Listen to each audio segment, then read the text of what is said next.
ก็ตายไปแล้วแต่อย่าเอามาเว้าให้คนประนามบ้านเมืองเราไม่หากมีเงา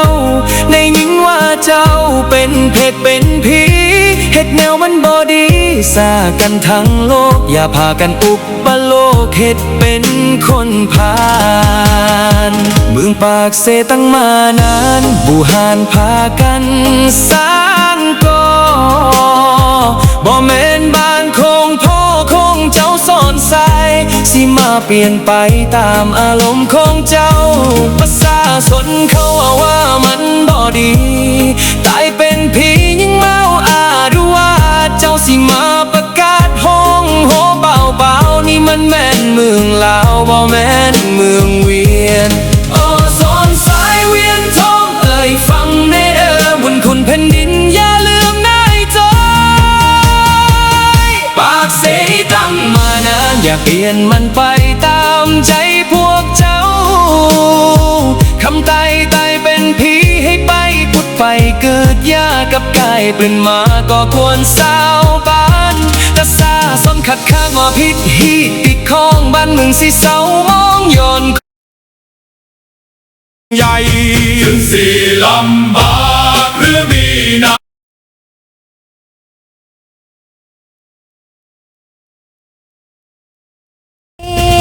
เขาเป็นทหารของชาติเรายิ่งใหญ่ป้องกันแผ่นดินนี้ด้วยชีวิตและใจล้านสร้างห่มขาวสิอยู่คู่เฮาไปรวมพลังเอาไว้เพื่อชาติเราเฮืองรอเขาเป็นทหา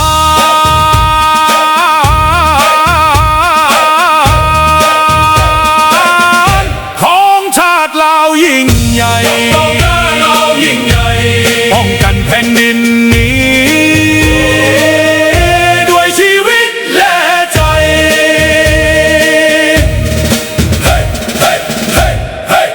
เขาเป็นทหารก้าวเดินพร้อมกัน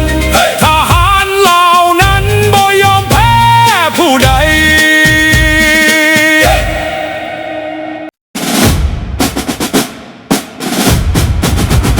ศาสตร์เราตั้งแต่เดินมาขึ้นสีลือซาอยู่ในอาซีศาสตร์เราผูกพันไมตรีหวังสามัคคีหักห้องกันหักศาสตร์หักประเทศเขาหักเจ้าปกเกตเกษาหักศาสตร์หักศาสตร์สมาแต่บูหานมาหักษาดินแดนบ่ให้ศาสตร์ใครมาล้วนฮาวีอบอุ่นอย่าแย่งสิ่งเอา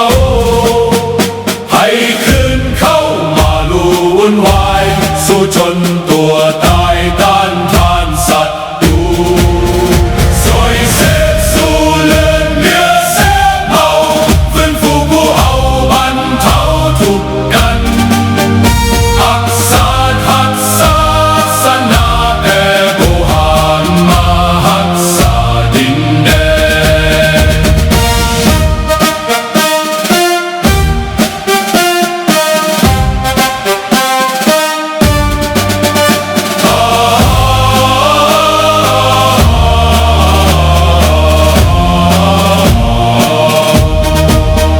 บ่ให้ศาสตร์ใดมาล้วนฮาวีลบกวนหยาดแย่งสิ่งเอาให้คืนเข้ามาลู่วุ่นวายสู้จนตัวตายต้านทานศัตรูสวยเสพสู้เลือดเนื้อเสือเผาไฟฟูคู่เอาบรรเทาทุกข์กันสวยเสพสู้เลือดเนื้อเสือเผา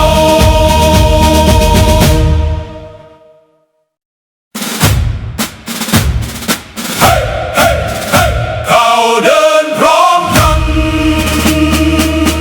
เสียงกลองดังสนั่นแผ่นดินเราเรียกหา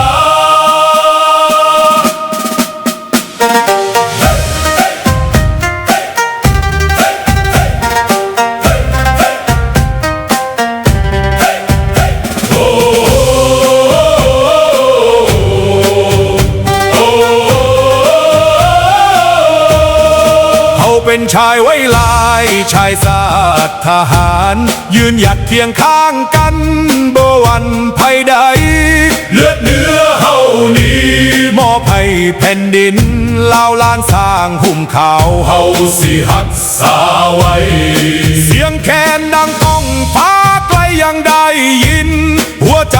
หักชาติ บ่มีวันสั่นโคลนเฮาเป็นทหารของชาติลาวยิ่งใหญ่ ป้องกันแผ่นดินนี้ด้วยชีวิตและใจ ล้านสร้างห่มขาวสิอยู่คู่เฮาไปรวมพลังเอาไว้ เพื่อชาติลาวเรืองรองเฮ้ยเฮ้ยเฮ้ยเฮ้ยเฮ้ย ยามศึกมาไกลเฮาบ่เคยถอย ยืนหยัดต่อสู้เพื่อคนลาวทุกคน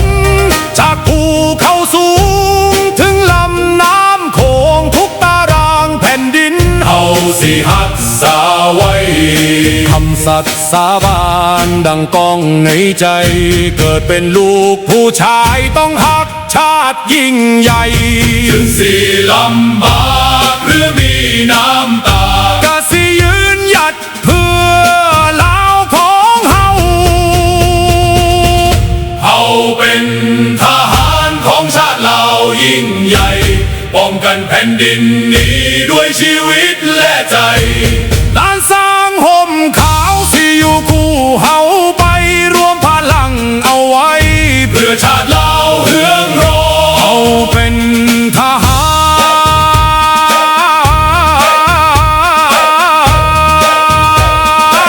รของชาติลาวยิ่งใหญ่ ต้องการลาวยิ่งใหญ่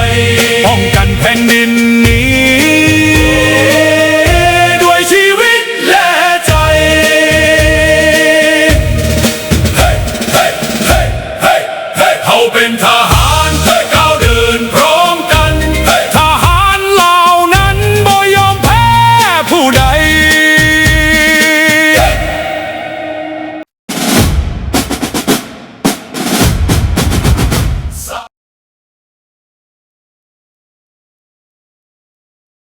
1 2 3 4สบายดีพี่น้อง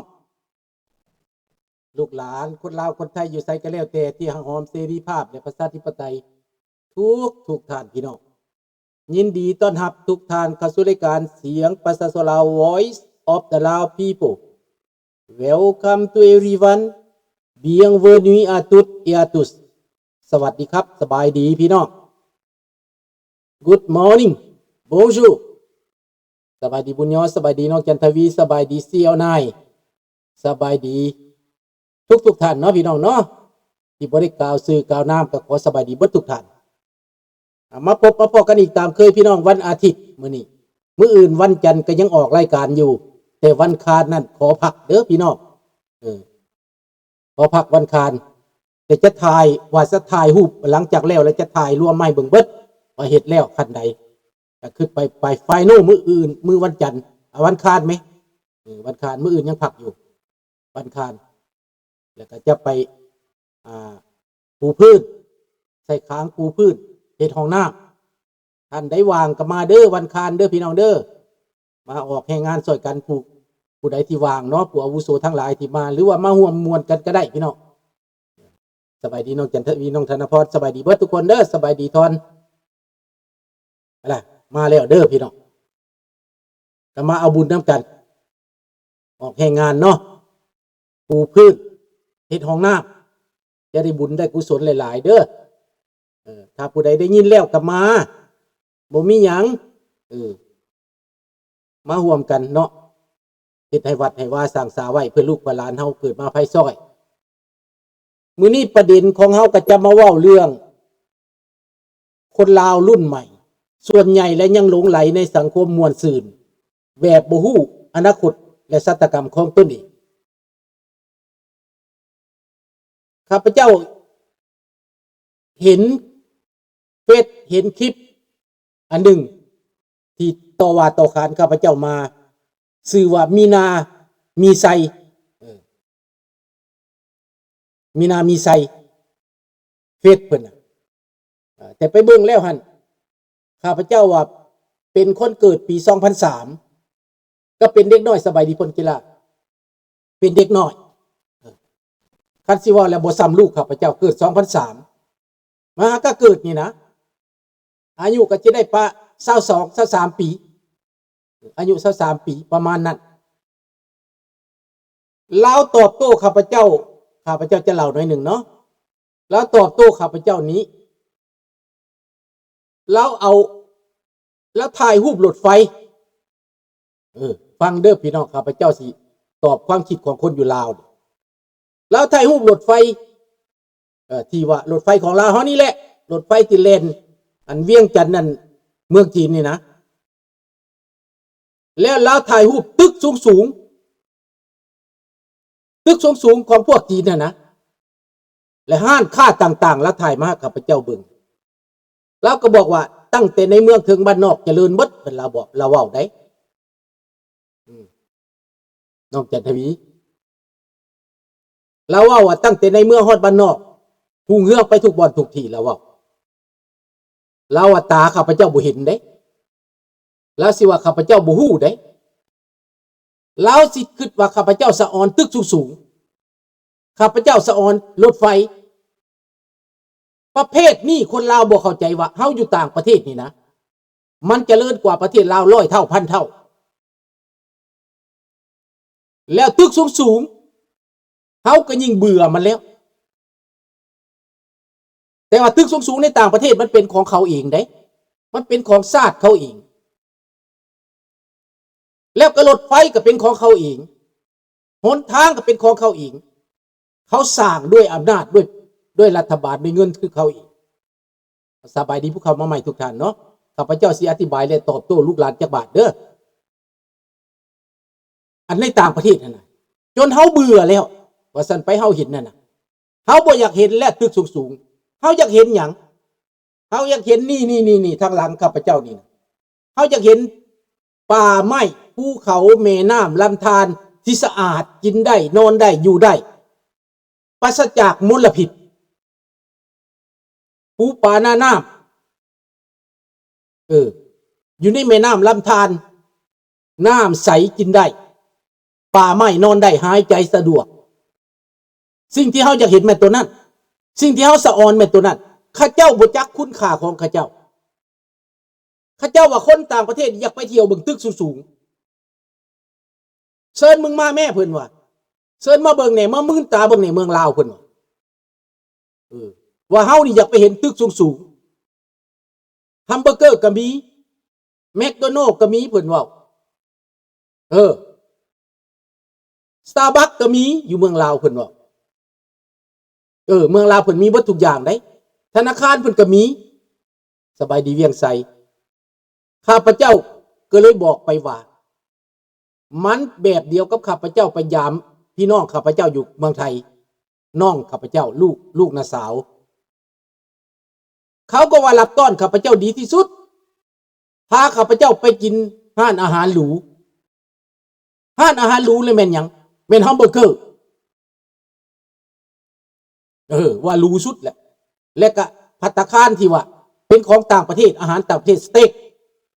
พาข้าพเจ้าไปกินสเต็กน้องสาวข้าพเจ้าเลยบอกอีหล่าอ้ายบ่ได้มักสเต็กได้อ้ายจนเบื่อแล้วสเต็กกันนะสเต็กงัวอเมริกางัวเท็กซัสน่ะมันบักแซ่บมันเนื้อนุ่มๆและก็มันแซ่บอ้ายก็ยังเบื่อแล้ว